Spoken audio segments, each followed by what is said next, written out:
పోలవరం జిల్లాలో మన్యం బంద్ కొనసాగుతోంది. గిరిజన హక్కుల పరిరక్షణ, ఆదివాసీల సమస్యల పరిష్కారం కోసం చేపట్టిన బంద్కు ప్రజలు స్వచ్ఛందంగా మద్దతు పలుకుతున్నారు.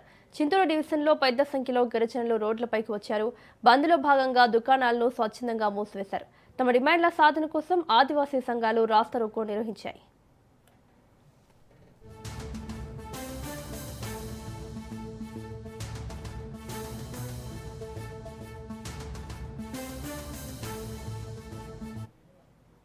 1/70 చట్టాన్ని పటిష్టంగా అమలు చేయాలని ఆదివాసీ సంఘాలు డిమాండ్ చేస్తున్నాయి. గిరిజన ప్రాంతాల్లో వారి భూములు, హక్కులకు రక్షణ కల్పించాలని కోరుతున్నారు. స్థానిక గిరిజనులకు ఉద్యోగాల్లో ప్రాధాన్యత కల్పించాలని ఆదివాసీ సంఘాలు డిమాండ్ చేస్తున్నాయి. తమ డిమాండ్లను ప్రభుత్వం పరిష్కరించే వరకు పోరాటం కొనసాగిస్తామని ఆదివాసీ సంఘాలు చెబుతున్నాయి.